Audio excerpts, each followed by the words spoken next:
Salut les amis, c'est Mike Tigra, bienvenue sur ma chaîne YouTube. On se retrouve aujourd'hui pour une vidéo de l'intégralité de ma collection pour cette fin d'année 2020. Alors, je vous invite avec moi à rentrer dans cette pièce, donc la collection de Mike Tigra 2.0 et de découvrir ensemble donc l'intégralité de cette collection actuelle. Alors, aujourd'hui, nous allons donc faire le tour de chaque vitrine. Nous allons discuter d'énormément de points ensemble. Nous allons vous expliquer plein de choses. On va faire la différence entre mon ancienne collection et celle actuelle. On va également vous parler des nombreux projets futurs et à venir. On va découvrir tout ça ensemble aujourd'hui à travers cette vidéo dans laquelle je vais vraiment vous présenter chaque étage, chaque pose de chaque personnage et on va aujourd'hui s'amuser. On va passer du temps ensemble juste avant la nouvelle année les amis et j'espère que cette vidéo vous plaira. J'ai énormément de choses à vous dire, que ce soit le contenu que le contenant. Voilà, j'ai énormément de choses à vous dire les amis. Voilà, alors on fait un petit tour de la pièce avant de lancer le générique pour vous donner un peu l'eau à la bouche, voilà, de ce qui va vous être présenté. Et moi je vous dis, on se rejoint tout de suite, juste après le générique, c'est parti. Allez, go les amis, c'est parti.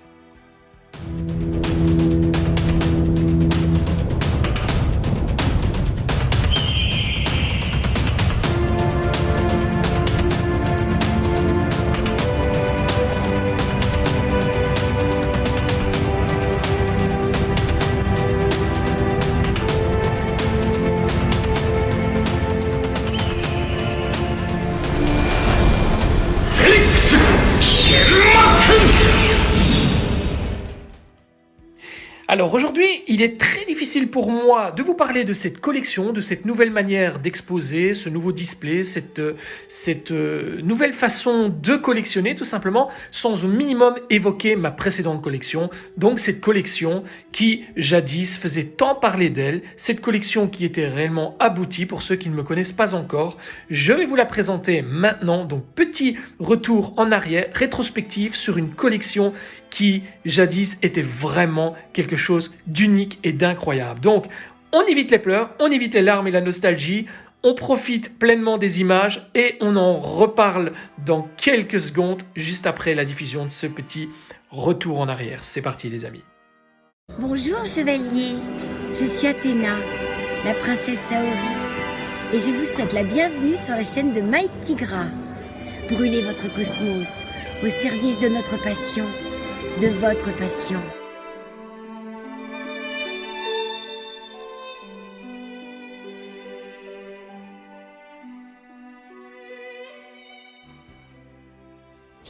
Ah, quelle belle collection, n'est-ce pas? Nostalgie quand tu nous tiens. Mais nous allons discuter de tout ça ensemble. Je vais m'asseoir dans mon canapé, bien à l'aise, et vous montrer ceci. Je vais également vous parler un petit peu de mon ancienne collection. Alors, mon ancienne collection, je m'en suis séparé tout simplement pour des raisons strictement familiales, mais également pour un ras-le-bol également, dans le sens où, oui, c'était bien beau, oui, c'était très joli, mais ça demandait un entretien incommensurable. Vous savez, quand vous possédez une pièce de ce calibre-là, lorsque vous achetez tout et n'importe quoi de la marque Bandai et que vous continuez dans la collection à acheter, vous en devenez prisonnier de votre passion, vous en devenez tout simplement une victime de votre passion. Et finalement, lorsque j'achetais une figurine, je faisais ma vidéo, etc., je la plaçais sur un décor, et finalement la figurine disparaissait au fin fond d'un étage, très assombri par les dioramas. Les vitrines, les vidéos mettaient toujours en avant la collection. Alors je vais certainement pas cracher sur cette ancienne collection qui était tout simplement magnifique, mais les vidéos mettaient énormément en avant les points positifs. Mais les points négatifs, on n'en parlait jamais, je n'en parlais jamais.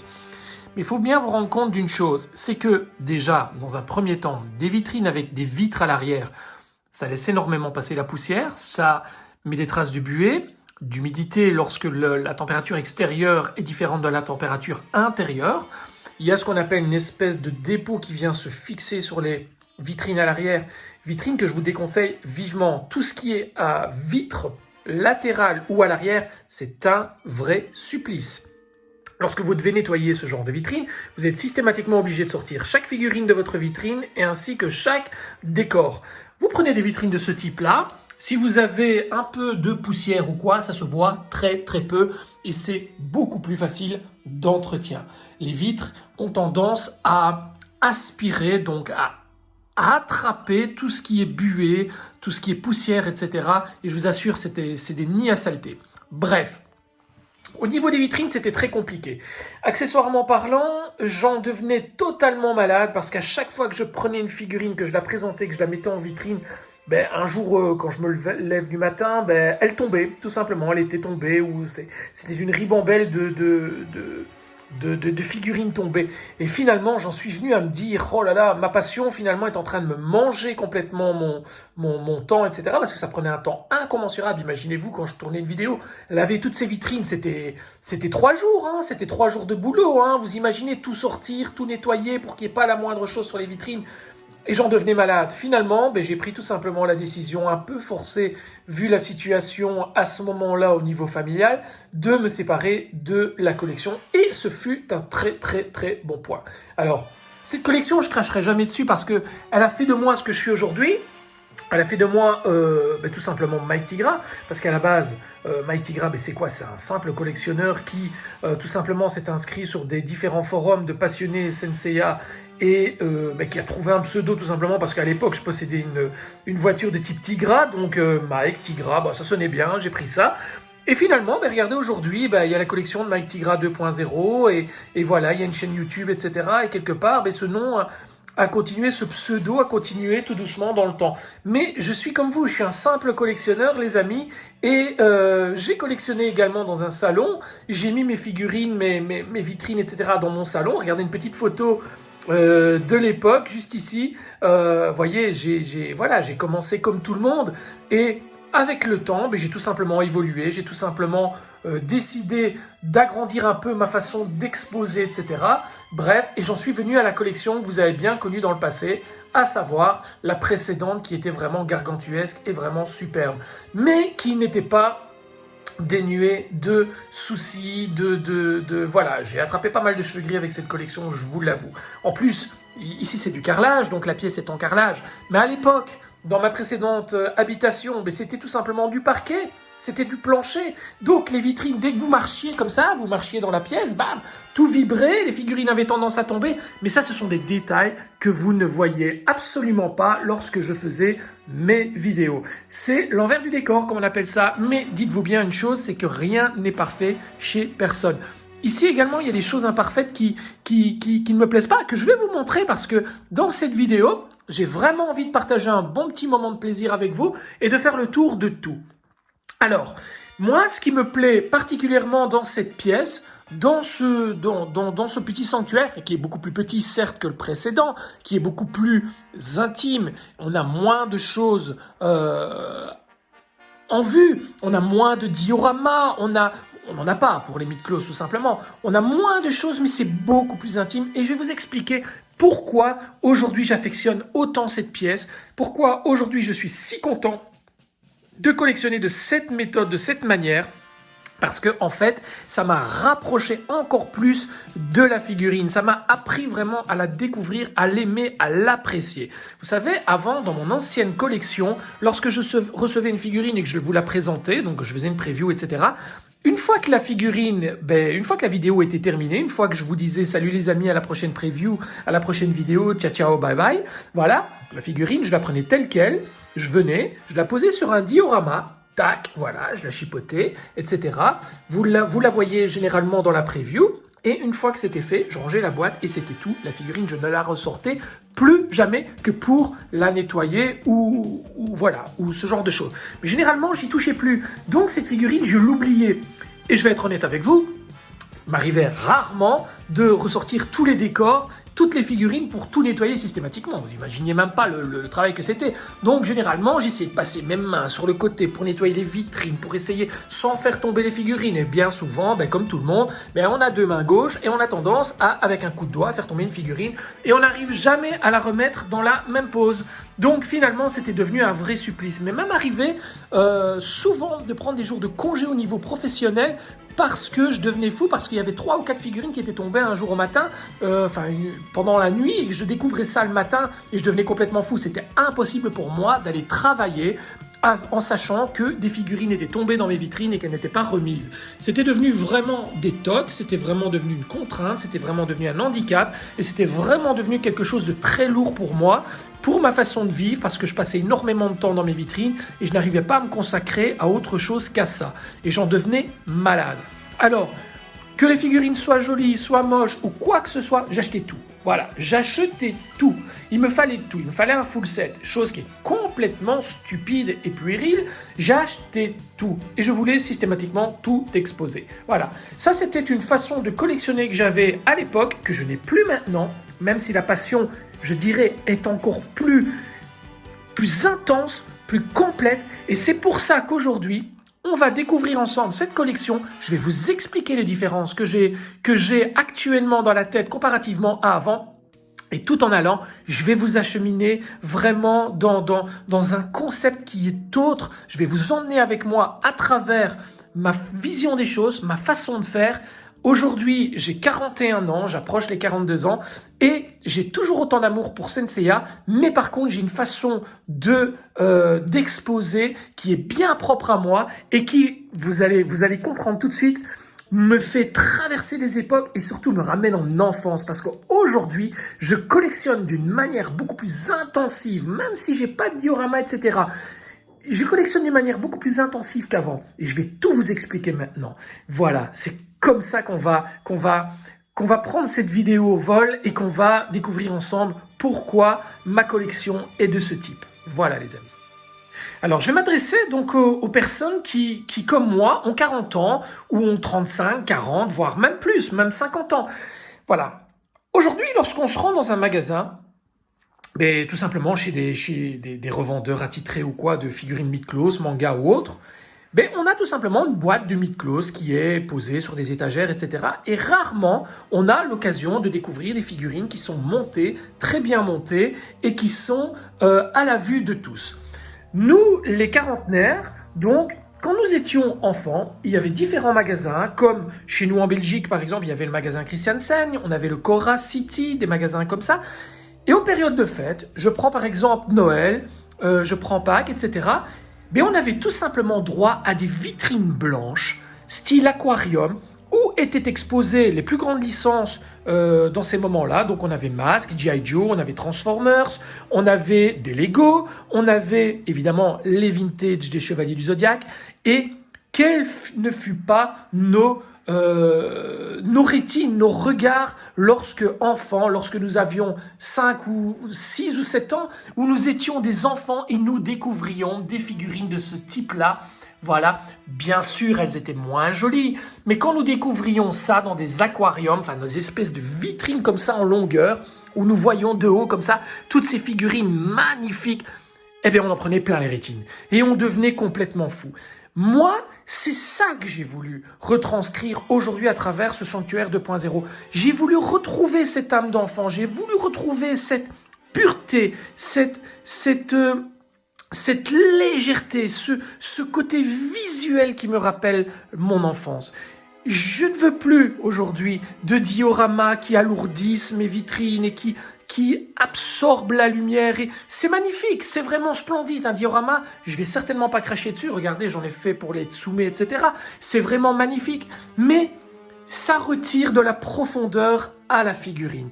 Alors, ça met la figurine en avant. Certes, ça la rend super jolie. On peut lui mettre des positions, la mettre sur un pilier, la mettre jambes fléchies. On peut faire plein de choses. C'est super, je ne cracherai jamais là-dessus parce que j'adore faire ça.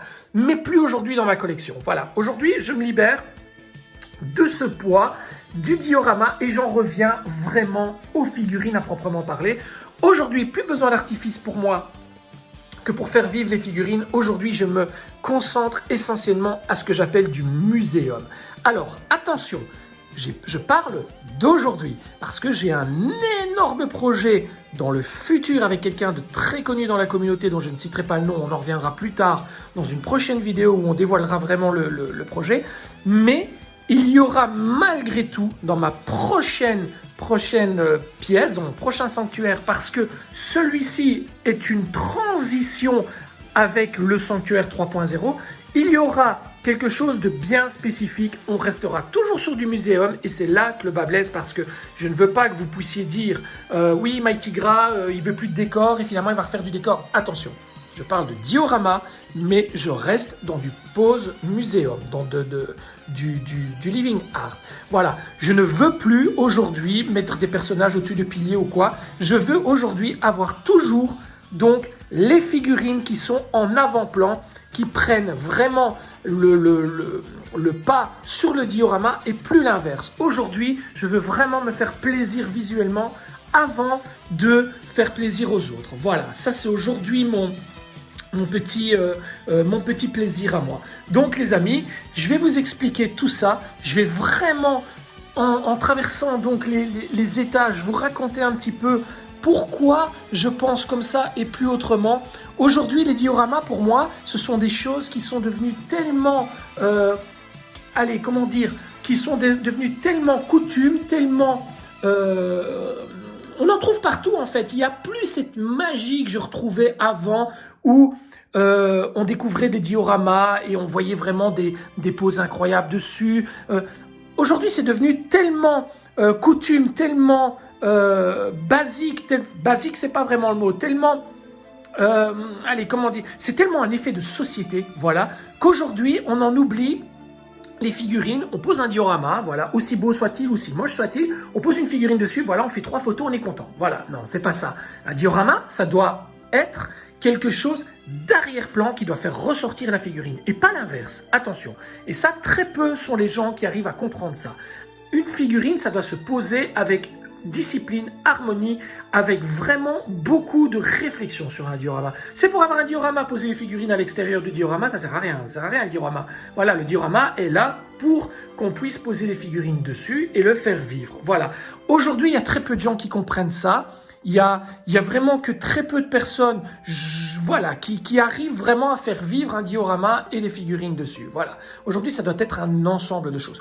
Moi, aujourd'hui, je n'ai plus envie de faire ce que je faisais avant, c'est-à-dire prendre ma figurine, la mettre dans le fond et voilà, et la laisser s'empoussiérer comme ça. Aujourd'hui, en collectionnant de cette manière, je peux retirer chaque figurine, la retraiter, refaire une nouvelle pose. C'est ce que j'ai fait notamment avec la pose du yoga là-bas dont on reviendra tout à l'heure. Je l'ai sorti hier avant de vous faire la vidéo, je l'ai sorti, j'ai retravaillé la pose, je l'ai remise en vitrine. Voilà, aujourd'hui c'est mon plaisir. Je travaille sur mon ordinateur qui me permet de faire mes vidéos notamment, mais également de faire mon télétravail pour le travail, etc. Lorsque je me retourne, j'ai une vue vraiment très sympathique qui me rappelle sans cesse mon enfance, qui me rappelle sans cesse d'où je viens, que j'étais un petit garçon qui aimait non pas Senseiya, mais les Chevaliers du Zodiaque, parce qu'il faut bien se rendre compte d'une chose aussi, c'est que nous, quarantenaires, on a aimé les Chevaliers du Zodiaque. Nous étions les premiers à découvrir, lors du Club Dorothée, le premier épisode des Chevaliers du Zodiaque. Aujourd'hui, quand j'entends des jeunes de 25-30 ans me dire oui, je suis un fan des Chevaliers du Zodiaque, je suis fan de Senseiya, j'adore, par contre les vintage c'est de la merde. Ah, les enfants, mais forcément, vous n'avez pas cette émotion, ce ressenti que nous, quarantenaires, on a eu lorsque on rentrait de l'école, qu'on posait notre petit cartable et qu'on attendait Dorothée nous dire « Les enfants, voilà, demain, grande surprise, le premier épisode d'une nouvelle série que nous avons appelée Les Chevaliers du Zodiaque. » Voilà, nous, le lendemain, quand on a découvert ça, on s'est dit « Waouh, mais c'est quoi ça? C'est fantastique !» Aujourd'hui, vous découvrez pour la plupart, une série qui a déjà passé 20 ans. Donc, les amis, forcément, vous n'avez plus ce même ressenti. Vous ne pouvez pas dire aujourd'hui, en ayant 20 ans, je suis un fan incontesté de Senseiya. Non, vous aimez Senseiya, la série que vous avez découvert une fois que nous, on avait déjà connu tous les antécédents. Mais Senseiya, en fait, c'est les Chevaliers du Zodiaque. Et les Chevaliers du Zodiaque, nous, quarantenaires, on a ça dans la peau, on a ça dans le corps. Ça nous a fourni, ça nous a permis d'avoir des émotions, des ressentis, des valeurs, plein de choses. Nous, on était gosses, on avait 6-7 ans quand on a découvert les Chevaliers du Zodiaque. Vous n'étiez pas encore nés pour la plupart d'entre vous, donc vous êtes passionnés. Ok, vous adorez ça, ok, je peux comprendre, mais ne critiquez pas, par pitié, ne critiquez pas quelque chose que vous n'avez pas connu au moment de la sortie, au moment où cela a été offert à nous, jeunes enfants de l'époque. Voilà. Aujourd'hui, tout le monde peut aimer Senseiya, mais tout le monde n'aura pas forcément le même ressenti. Et là, je m'adresse vraiment aux plus jeunes, soyez tolérants. Oui, aujourd'hui, nous avons énormément de séries, nous avons du Naruto, du One Piece, etc. Et forcément, les dessins sont magnifiques, sont magiques, c'est vraiment beau, voilà. Mais ne critiquez pas nos petits dessins d'époque. Dites-vous bien que ça a beaucoup vieilli, ça a fort vieilli. Aujourd'hui, ça a peut-être mal vieilli, Senseiya, en tout cas les Chevaliers du Zodiaque. Mais dites-vous bien que peu importe le trait de crayon, peu importe les effets spéciaux, peu importe les textes, Senseiya, les Chevaliers du Zodiaque, véhicule énormément de valeur. Et lorsque vous prenez le premier épisode jusqu'au dernier, je vous assure que vous ne trouverez aucun manga, aucun animé où vous trouverez autant de valeur. Et là, je pense surtout au chapitre de l'arc de tout simplement d'Asgard, où vous trouverez des valeurs incommensurables sur l'amitié, la fraternité, le pardon, le sacrifice. Vous trouverez tout dans cet animé. Cet animé est une bible entière pour qui veut être heureux. Tout simplement, vous pouvez trouver tous les ingrédients pour être heureux. Voilà, j'ai ça dans la peau. Je suis un fan inconditionnel des Chevaliers du Zodiaque avant Senseiya. Parce que j'ai découvert Senseiya bien plus tard, à l'âge adulte. Je ne connaissais pas du tout Hadès. Moi, je connaissais l'arc du sanctuaire, je connaissais Poséidon et Asgard, forcément. Mais je ne connaissais pas Hadès. Je l'ai appris que bien plus tard. Et j'ai moins de ressenti aujourd'hui pour la série Hadès, pour l'arc Hadès. Bien sûr, pour Soul of Gold, etc. Ça, c'est du rajouter, bien sûr. Mais moi, mon cœur, c'est ça. Voilà. Poséidon, le sanctuaire et Asgard. Voilà les amis, je pense que je vous ai vraiment expliqué un peu le fond de ma pensée, je vous ai vraiment emmené avec moi dans mes souvenirs, dans ma façon de voir les choses. Moi aujourd'hui quand je me pose ici et que je découvre ça, je revis, je suis un gosse. Alors oui, j'ai pas un full set, oui, je ne collectionne plus tout. Je suis très sélectif aujourd'hui, mais je suis sélectif en fonction de ce que mon cœur me dicte. Aujourd'hui, j'ai vraiment envie d'aller là où j'ai envie d'aller. Du Sentiacho, etc. Oui, c'est beau, c'est joli, mais ça ne me parle pas. C'est très beau, c'est magnifique, ce sont des belles figurines, etc. Oui, je vous les montrerai toujours en preview, je vous montrerai tout. Mais aujourd'hui, j'ai vraiment envie de me consacrer à ce que mon cœur me dicte, à ce que mes valeurs m'apportent, à ce que j'aime, tout simplement. Voilà. Alors, maintenant, je vais vous parler donc des vitrines, de la pièce. Je vais vous parler un petit peu de ce qui fait une collection. Alors, je reçois régulièrement des messages de jeunes me disant « Oui, mais moi, Mike Tigra, j'ai pas beaucoup les moyens, je sais pas m'acheter ceci ou cela, je sais pas faire une pièce ou quoi. » Alors, pour faire une jolie collection, vous n'avez pas systématiquement besoin d'une pièce comme ceci. Une pièce comme ceci, ça demande des sacrifices, ça demande évidemment d'avoir une compagne très tolérante, une compagne ou un compagne en fonction que vous êtes homme ou femme, ou l'inverse, ou peu importe. Voilà, ça demande d'avoir une personne très conciliante dans votre vie. J'ai heureusement la chance d'avoir une femme qui est vraiment très très conciliante et je vous assure que je suis très envahissant avec ma collection. Donc lorsqu'on a acheté cette maison, etc., je lui ai dit écoute, je veux une pièce et voilà, ça a été un sujet de dispute, pas de dispute, de discute, on en a discuté, etc. Et elle m'a autorisé à avoir ma pièce. Donc j'ai beaucoup de chance à ce niveau-là. Donc malheureusement, je sais que la plupart d'entre vous n'ont pas cette chance-là. Essayez d'être, de faire en sorte que votre passion ne mange pas votre relation de couple, etc. Parce que, voilà, ça peut amener des tensions. C'est pas le but. Maintenant, vous pouvez très bien avoir une collection magnifique sans pour autant avoir un environnement dédié uniquement à elle-même. Vous pouvez très bien avoir juste un bloc de vitrine comme ceci que vous allez mettre dans une chambre, dans une buanderie, dans un bureau, dans un salon, dans une salle à manger. Voilà, le tout, c'est d'être correct, de rester discret. Si votre compagne n'aime pas trop ça, c'est vraiment de ne pas envahir son espace. Voilà. Maintenant, avoir une jolie collection ne veut pas dire forcément avoir un plafond tendu, avoir ceci, avoir cela. Non. Une jolie collection, elle doit avant tout vous parler. Elle doit avant tout vous apporter de la satisfaction. Lorsque vous passez devant votre vitrine, vous dire « Waouh, je suis content, c'est beau, j'aime bien, etc. » Maintenant, pour faire une jolie collection, l'environnement doit être sain. Ne mettez pas une vitrine magnifique avec des décors somptueux dans un garage qui est dégoûtant. Mettez un petit peu le cœur à l'ouvrage et faites en sorte que l'environnement soit correct. Souvent, je vois des vitrines qui sont exposées dans des environnements qui ne sont pas forcément très jolis, très propres ou ce genre de choses. Essayez au minimum de prendre soin de l'environnement parce qu'il n'y a pas que le contenu, il y a le contenant. Ça doit être joli. Lorsque vous invitez des gens chez vous, par exemple, et que vous avez une vitrine dans une salle à manger, les gens doivent pouvoir s'arrêter en se disant « Ouais, c'est beau, c'est des belles pièces. » Ils ne doivent pas se dire « Voilà, vous avez un personnage tombé par terre, une tête en moins. » quoi. Ça ne va pas être un fourre-tout. Ça doit être quelque chose. Vous devez mettre vos figurines vraiment en valeur. Et ça, c'est très important. Ça, c'est une chose. Donc, pour pouvoir faire une jolie collection, vous n'êtes pas systématiquement obligé d'avoir un gros investissement. Une jolie collection, ça peut être 5, 10 figurines, même 1 ou 2 figurines. Ça ne doit pas forcément être un full set. Aujourd'hui, votre collection, vous l'établissez vous-même en fonction de vos besoins, de vos envies, de tout ça. Aujourd'hui, ne vous basez pas sur ce que les autres vous disent. Aujourd'hui, vous devez vraiment écouter votre cœur et vraiment vous dire, voilà, si par exemple, seuls les guerriers divins vous plaisent, achetez les 3 guerriers divins et consacrez-vous uniquement à ceux-ci. Si c'est ce que vous aimez, pourquoi pas?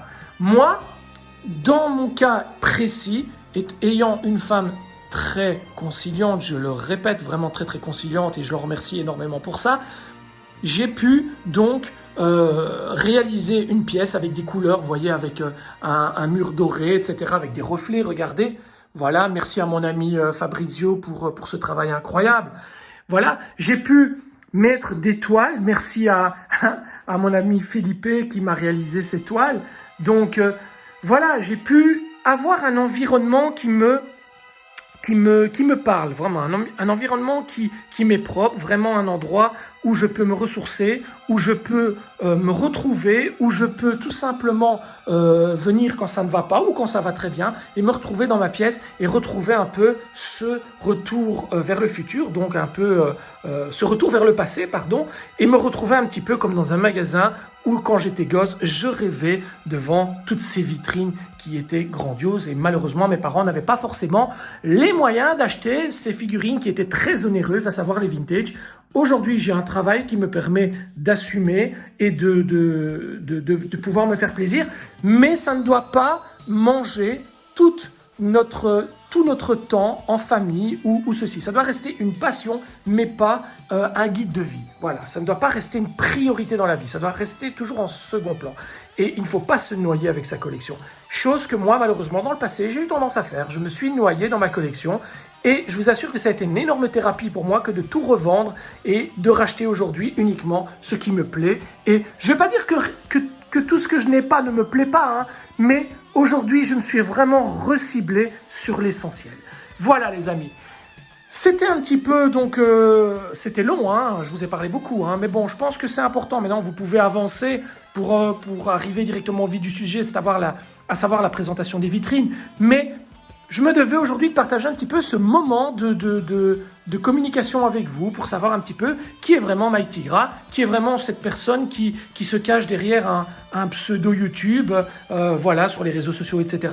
Et ben voilà, je suis comme vous, je suis un collectionneur qui tout simplement aime ce qu'il fait, aime avoir de belles choses et aime surtout partager, communiquer avec vous, à savoir ce que vous aimez, voir un petit peu ce que vous faites, m'inspirer de vous, parce qu'il n'y a pas que vous qui vous inspiriez de moi.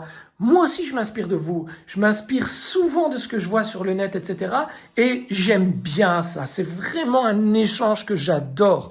Voilà, les amis. Alors, moi, ce que je vous propose aujourd'hui, donc, c'est vraiment de faire le tour de toute la pièce. Donc, vous voyez, regardez, on a vu les toiles, on a vu tout ça. Donc, aujourd'hui, moi, ce que je vous propose, c'est vraiment... On s'occupe des vitrines et je vous explique vraiment où je vais aller dans le futur avec ma collection. C'est parti, on commence par Poséidon. Vous me suivez? Allez, go, on y va. Alors, avant d'attaquer les vitrines à proprement parler et de vous expliquer un petit peu le choix des poses, le choix des expositions, etc., je voudrais tout simplement vous parler des vitrines. Voilà. Alors, les vitrines, vous les connaissez. Il s'agit de modèles de type Besta que l'on trouve chez Ikea, mais régulièrement, voire trop régulièrement, on me demande quel type de vitrine il s'agit dans les commentaires ou par message MP privé, etc. Donc voilà, il s'agit de vitrines de type Besta que l'on vend chez Ikea. Alors, je vous mets vraiment tout le descriptif, vraiment tout ici à côté. Regardez, vous avez vraiment toutes les références. Les portes, vous avez au niveau des charnières, vous avez tout ici à côté. Alors, il suffit de vous servir, faites-vous plaisir. Sinon, je vous invite à aller regarder une de mes anciennes vidéos qui était, je pense, la vidéo de présentation du dragon, je pense, de chez Tsume, où je vous explique vraiment tout au niveau des vitrines. Alors, au niveau des éclairages, ce sont les systèmes Homelop que l'on trouve également chez Ikea. Tandis qu'à l'intérieur, c'est un système fait maison que l'on trouve tout simplement, ces LED, on les trouve tout simplement dans les magasins Action. Voilà, pour un montant de 6,99 €, je pense, pour ce montant en LED. Voilà, au niveau des vitrines, mais tout simplement pour pouvoir faire 3 blocs comme ceci, voilà, une colonne comme ceci, ce sont des blocs indépendants, donc ce n'est pas une colonne complète, ce sont 3 blocs qui viennent s'empiler, vous voyez, les uns sur les autres, avec vitres, etc., éclairage, etc., ça revient à 250. Donc, une fois, 2 fois, 3 fois, 4 fois, 5 fois, 6 fois 250 pour toutes ces vitrines que vous voyez là. Ça ne vous coûtera pas plus cher et c'est vraiment efficace. Alors, au niveau des étages, vous avez des petites plaquettes qui font la moitié, donc qui permettent juste de mettre une rangée de personnages là-bas au-dessus. Ça coûte 5 €. Une petite plaquette comme ça coûte 5 €, regardez. Très pratique pour faire des séparations d'étages. Maintenant, vous avez les plaques qui reprennent la vitrine complète. Hein. Vous pouvez aller jusqu'au bout. Hein. Donc, vous voyez, avec les petits trous là, etc. Ça, c'est pour la petite parenthèse au niveau des vitrines. Donc, ce sont des vitrines de type Besta que l'on trouve chez Ikea.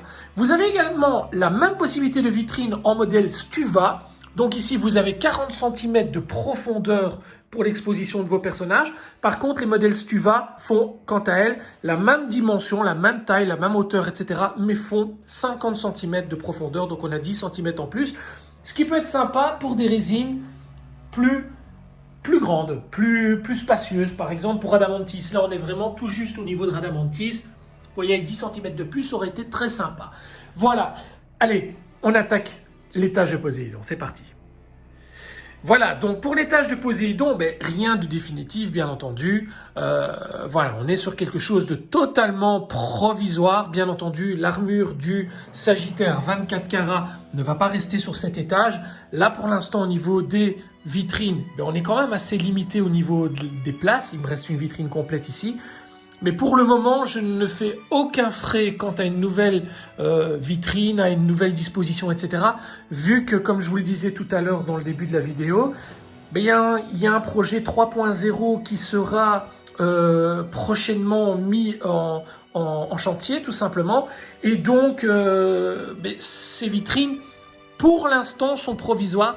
Je ne sais pas exactement ce que je vais faire dans le prochain projet. J'ai bien une idée, mais ce sera des vitrines qui seront totalement sur mesure et qui me permettront d'exposer autrement. J'ai dans l'idée de faire donc des étages de 2 mètres.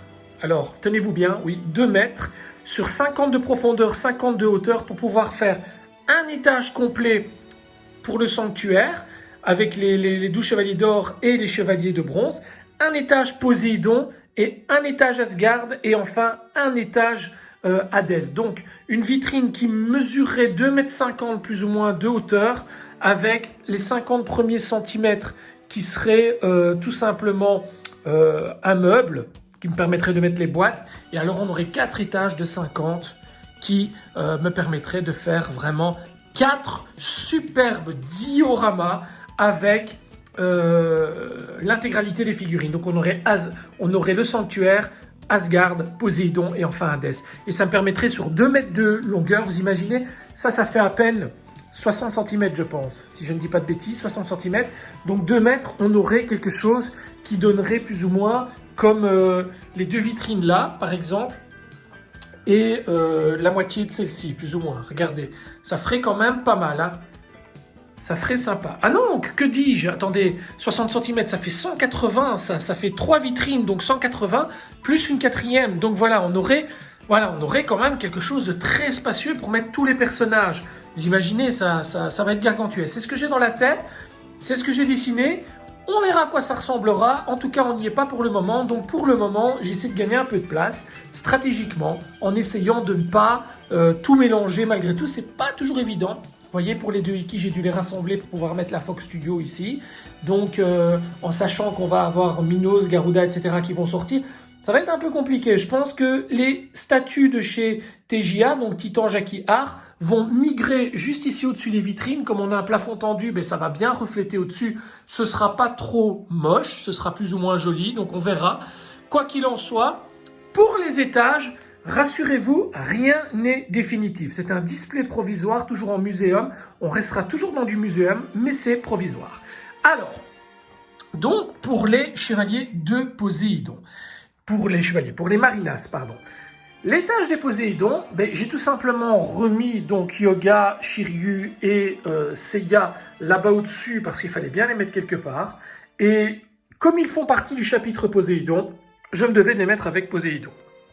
L'armure, quant à elle, du 24 carats, bien que ce soit l'armure de Seiya du 24 carats, donc également du chapitre Poséidon, je l'ai vraiment mise là provisoirement, mais nul doute qu'elle migrera ailleurs, rassurez-vous, elle n'est vraiment pas là définitivement.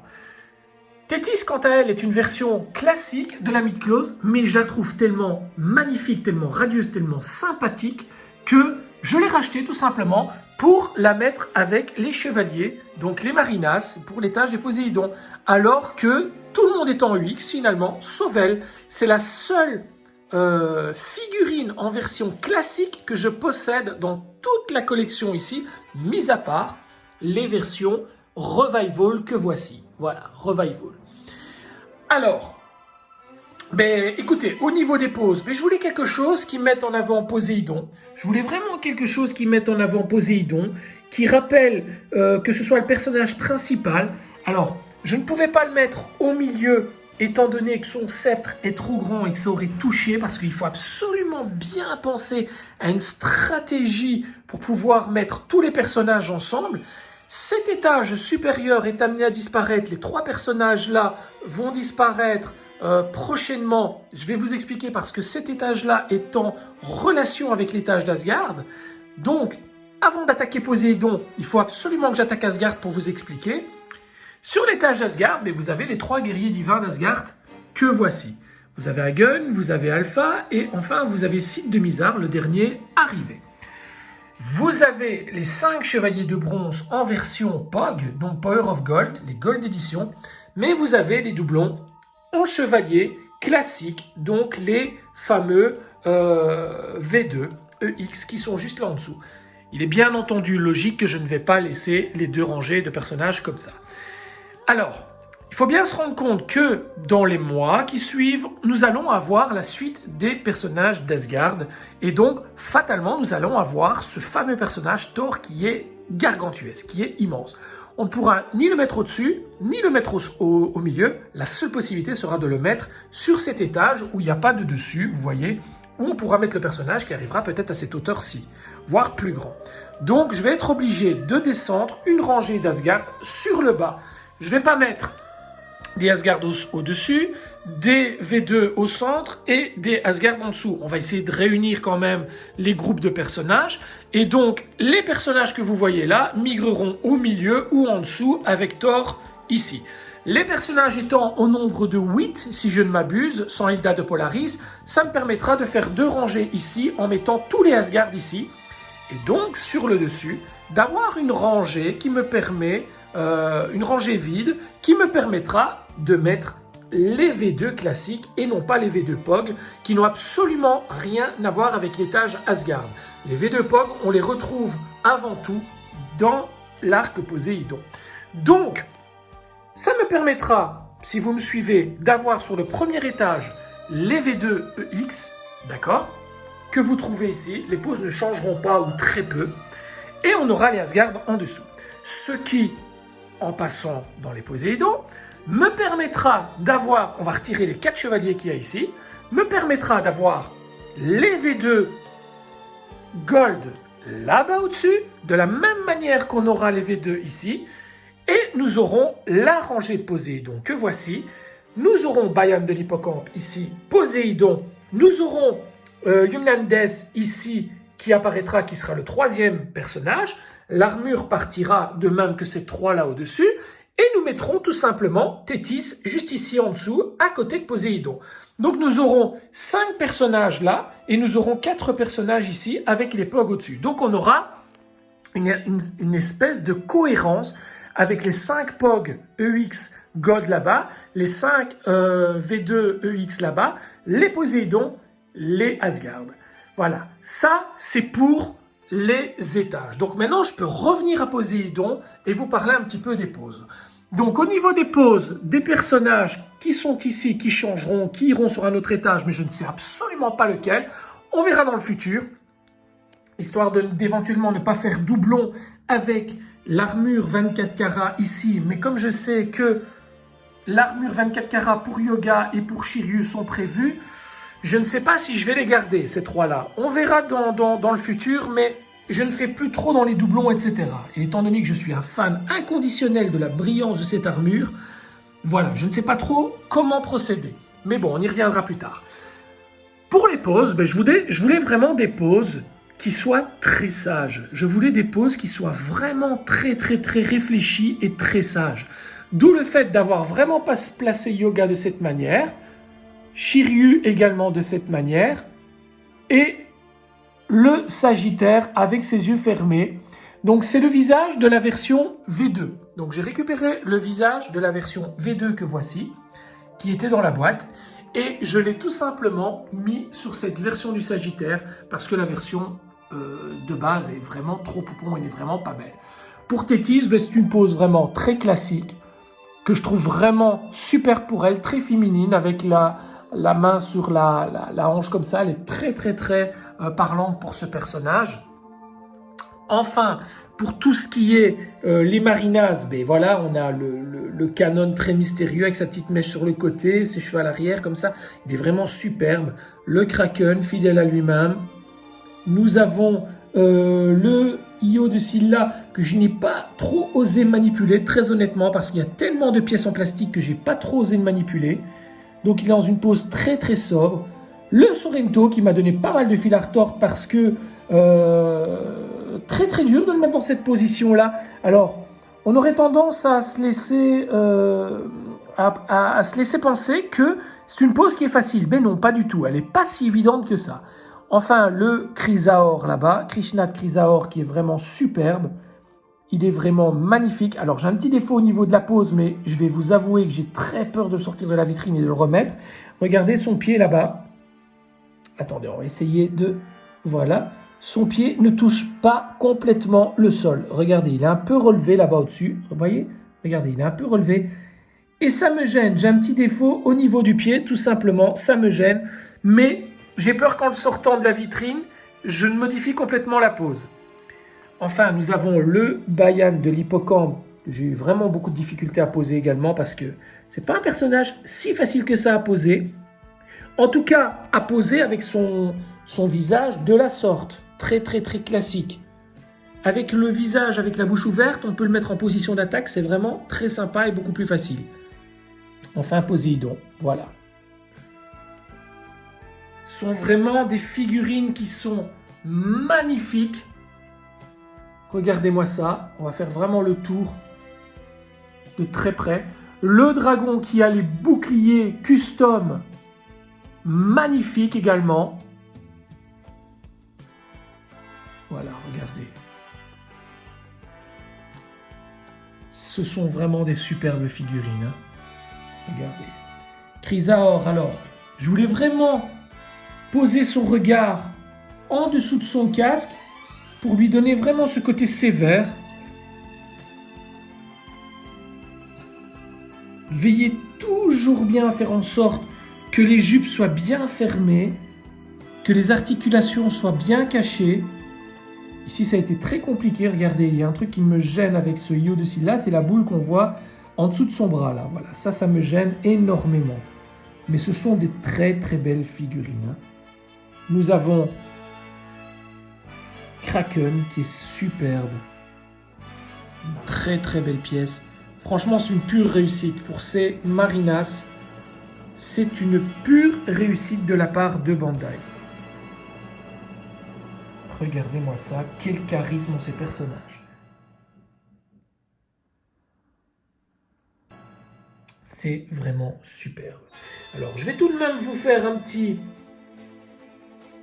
focus sur l'armure du Sagittaire 24 carats. Il faudra quand même passer par elle.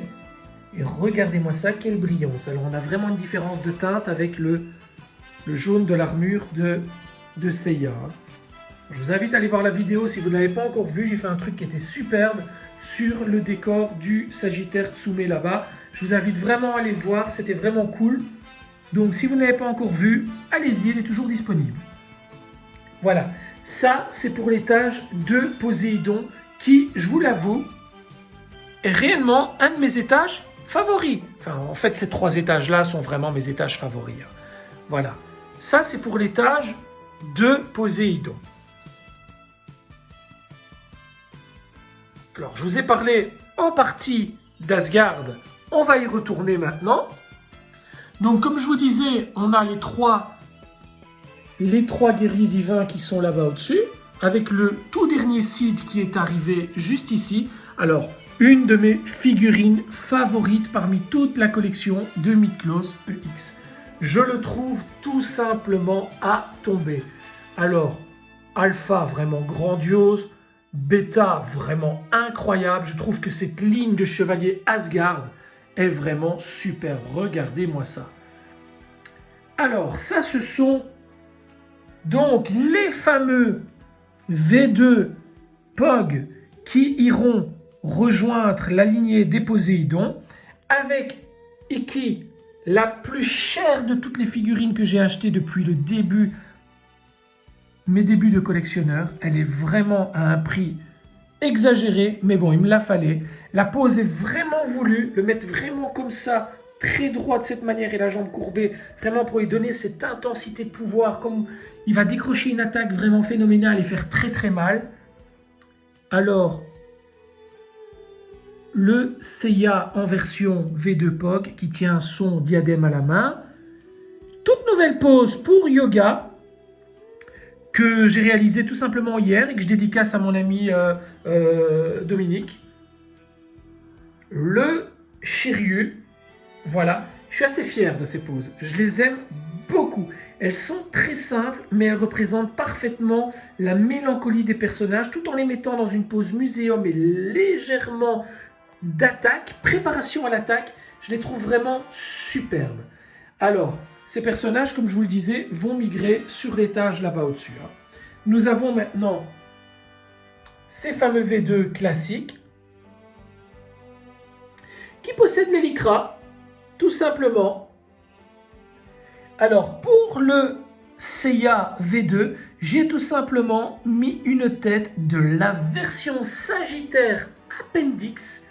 Donc, je vous ai créé une petite vidéo astuce que vous pourrez retrouver dans mes vidéos. C'est une vidéo qui date d'il n'y a pas tellement longtemps. Donc regardez la vidéo parce que ça vous permet vraiment d'avoir un Seiya de toute beauté. Regardez-moi ça, la classe de ce personnage avec ce visage.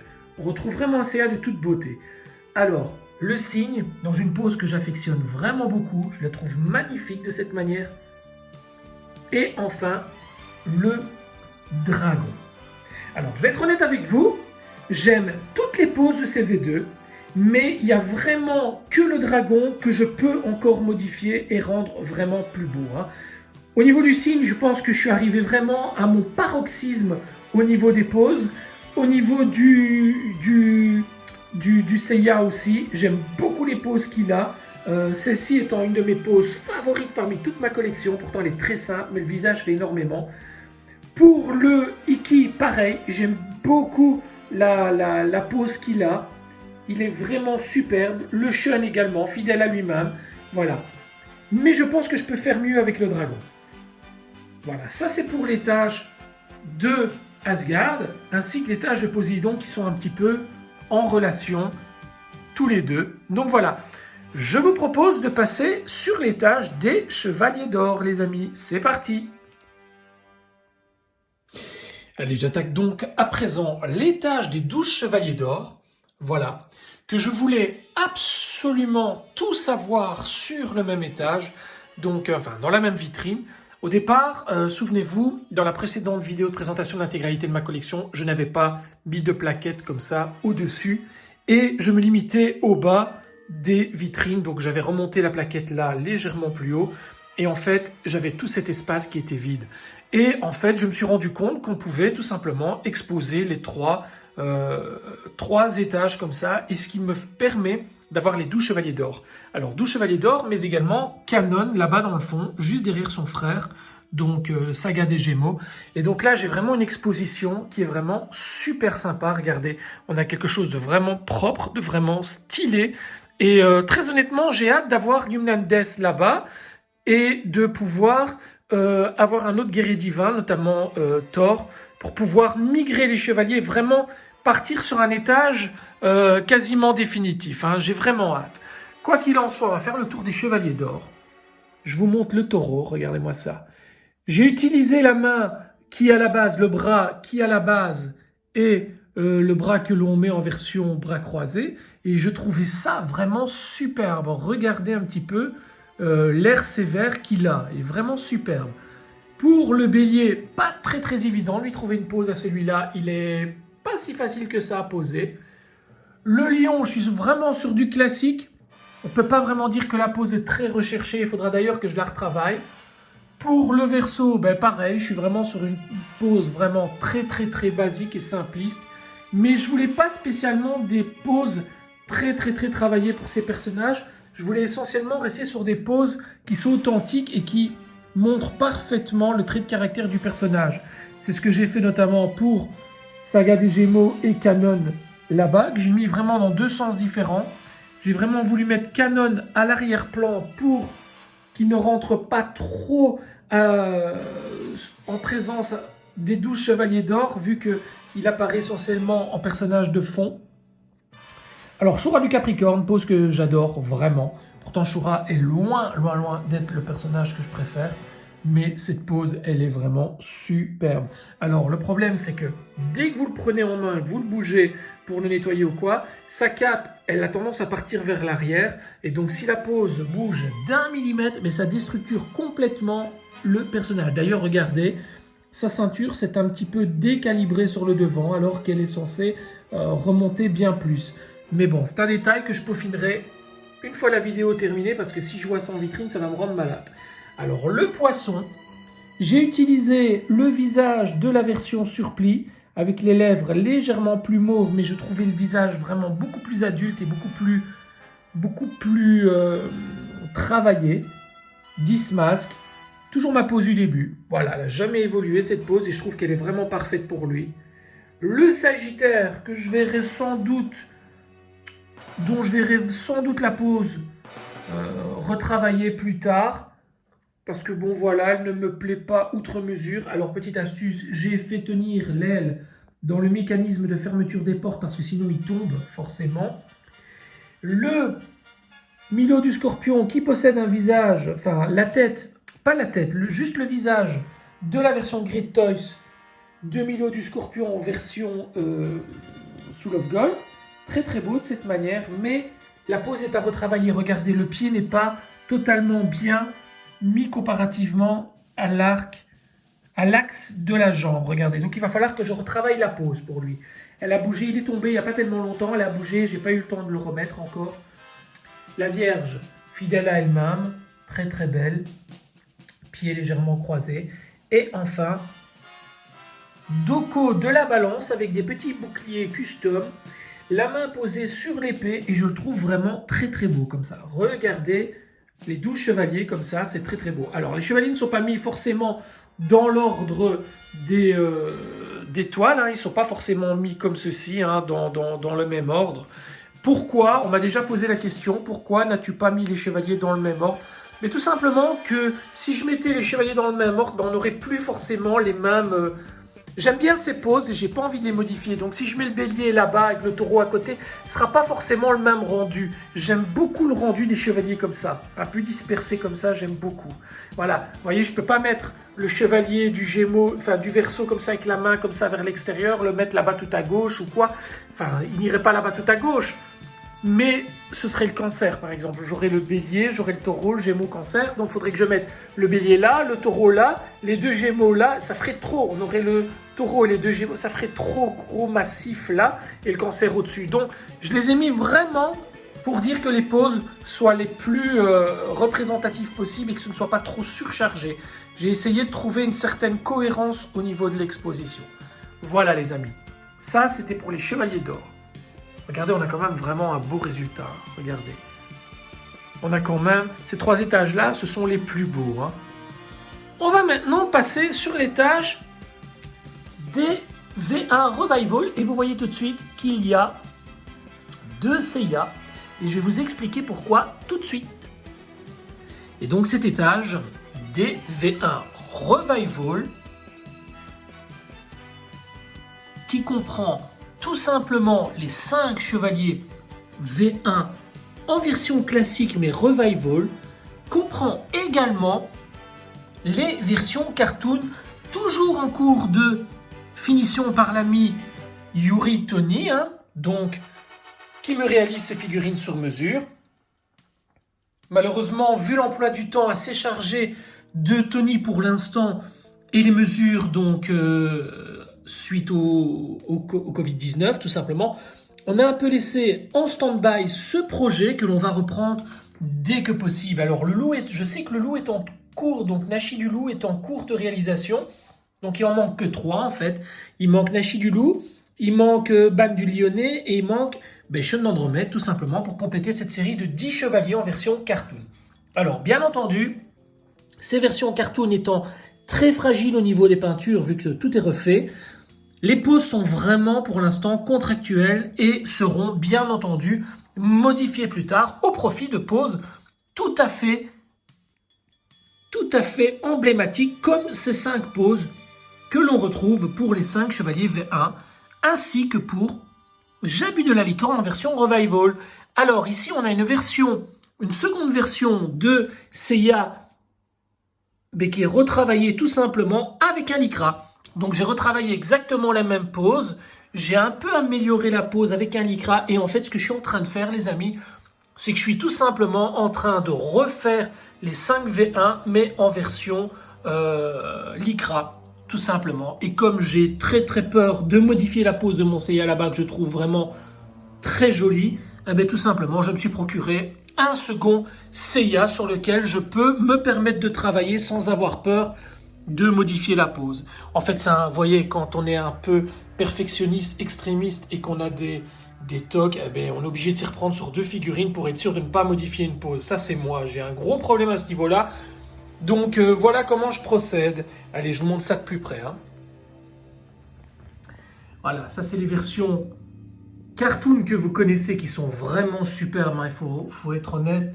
Elles sont vraiment de superbe qualité. Par contre, les poses, il y a vraiment moyen de les modifier. Hein. Donc la pose Ziki notamment. Celle de Seiya est pas mal. Celle de Yoga aussi.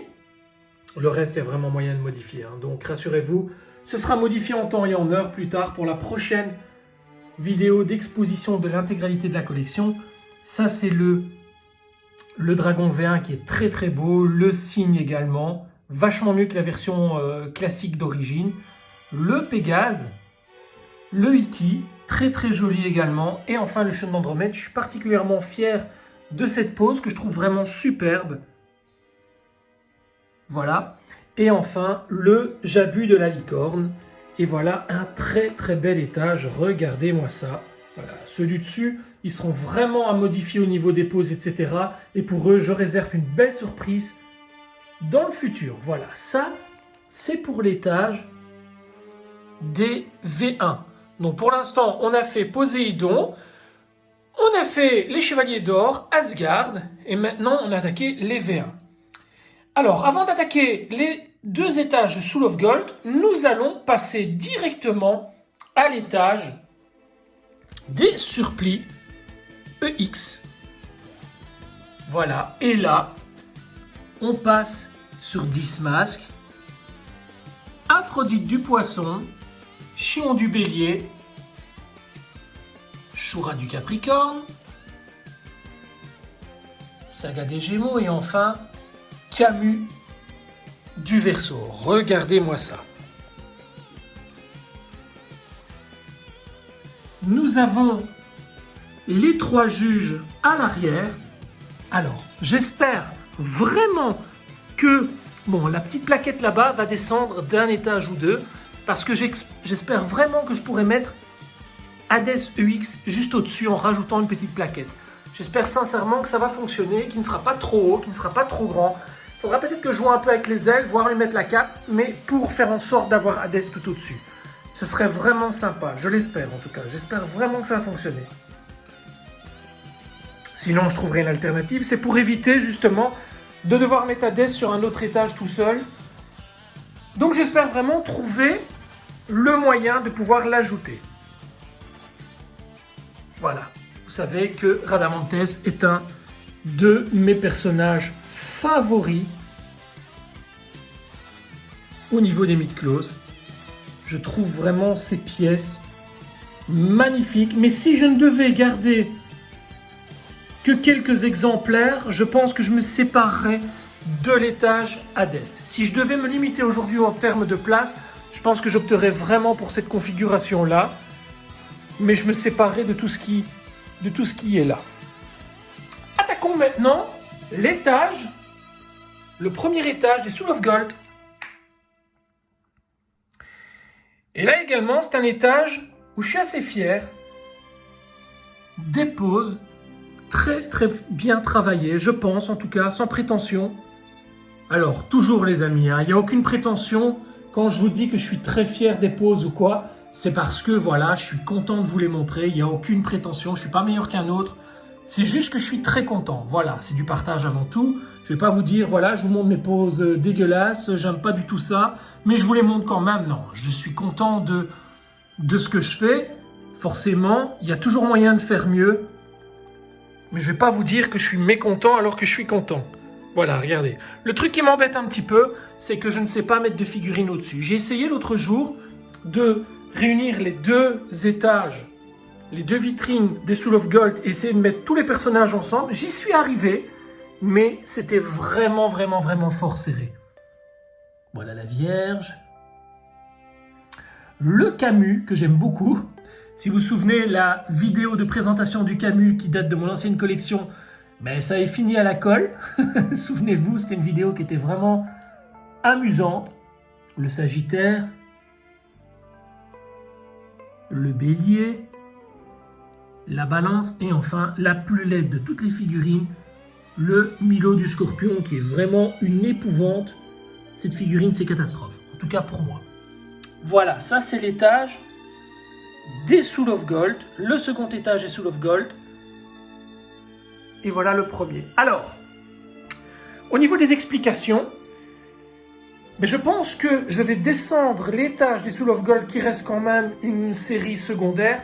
Et je pense que je vais faire partir tout cet étage-là juste ici en dessous. Pour avoir les 12 chevaliers comme ça. Je pense que je vais faire ça. Et je pense que je vais ramener les surplis et les juges ainsi qu'Hadès juste là au centre. Comme ça me laissera cet étage de vide. On verra à long terme, mais pour l'instant, ça ne bouge pas en tout cas. Voilà, ça c'était pour la partie mythes closes, les amis. Donc vous voyez, il n'y a pas tant que ça reste du muséum. L'avantage, c'est que, je vous dis, si j'ai envie de bouger une pose, je retire le personnage sans avoir peur que quoi que ce soit ne tombe, je vais le poser sur mon petit bureau tranquillement, je m'amuse avec, et puis je le replace en vitrine tout facilement, tout simplement. Ça me permet vraiment d'avoir beaucoup plus de plaisir à manipuler mes figurines, bien qu'il faut faire attention, ça reste quand même des pièces de collection, ce ne sont pas des jouets, mais ça me permet vraiment de pouvoir les sortir de vitrine, tandis que si les figurines étaient sur décor, ben c'est toujours embêtant parce qu'elles sont placées vraiment d'une certaine manière et c'est toujours embêtant de les ressortir. Surtout que je suis très maniaque et pour moi refaire exactement la pose une pose à l'identique, c'est parfois très compliqué. Voilà les amis, on refait un petit tour rapidement des étages pour que vous puissiez voir toutes les figurines.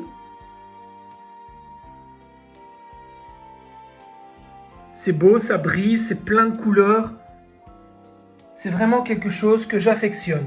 Alors vous voyez, j'ai pas 50 millions de figurines. Il n'y a plus de version classique. Tout ce qui est silver, black saint, acier ou autre OCE ou autre recolo en tout genre, mais tout a disparu. Je ne fais plus dans cette optique-là. Voilà, bien que je vous les présente. Alors j'ai eu vraiment un gros coup de cœur pour cette pose de yoga qui est ma pose la plus récente. Je la trouve vraiment superbe. Laissez vos commentaires sous la vidéo, donnez-moi vos avis, dites-moi quelle pose vous préférez. Moi j'ai vraiment une grosse préférence pour ces deux poses de yoga parce que yoga c'est pas un personnage qui est très facile à poser. Et là je trouve que j'ai vraiment fait quelque chose qui est très sympa, voilà.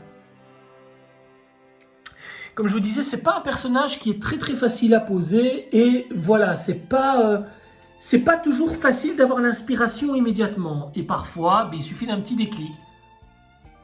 Et c'est ça l'avantage aussi, c'est que parfois je prends une figurine que je n'aime pas trop. Vous voyez là par exemple, le dragon, je pense qu'on peut faire vachement mieux, j'en suis certain, même là-bas dans le fond aussi. Écoutez, un de ces quatre, je vais prendre la figurine, je vais la sortir, et je vais laisser parler l'inspiration. Ça va peut-être prendre 2-3 jours, la figurine va être là-bas, sur mon petit coin là, puis sur mon appui de fenêtre là-bas, en train de modifier les positions. Et peut-être qu'un jour, je vais vraiment avoir un déclic, qui va faire en sorte que la pose va sortir du lot. Un peu comme j'ai eu le cas pour yoga. Pourtant, la pose avant était très sympa, les amis.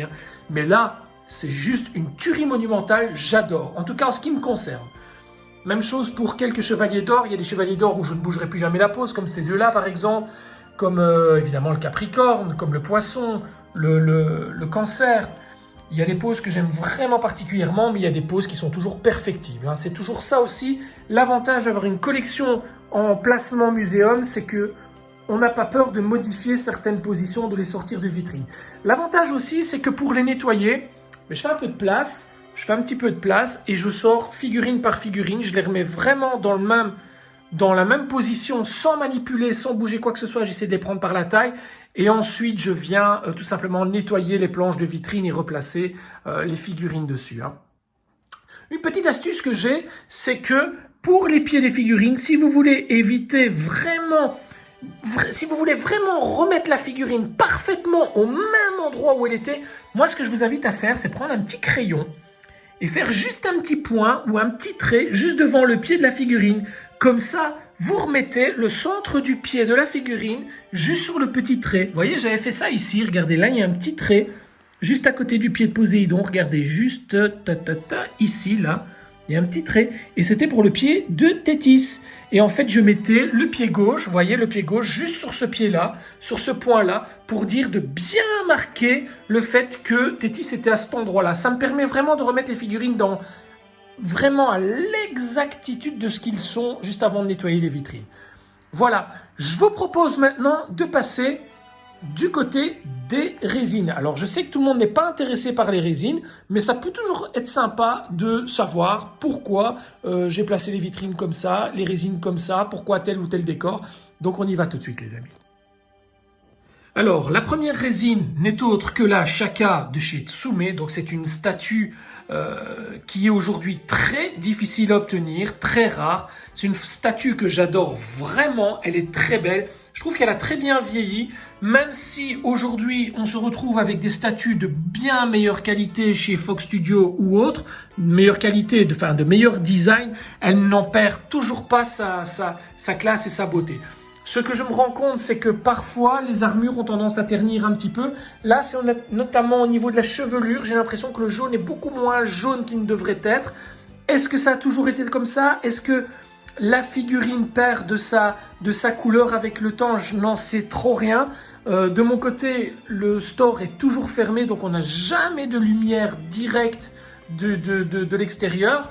Là, les vitrines sont allumées forcément pour la vidéo, mais il faut savoir qu'à longueur de temps, elles sont tout simplement éteintes. J'évite un maximum que la lumière ne vienne abîmer les peintures ou autres.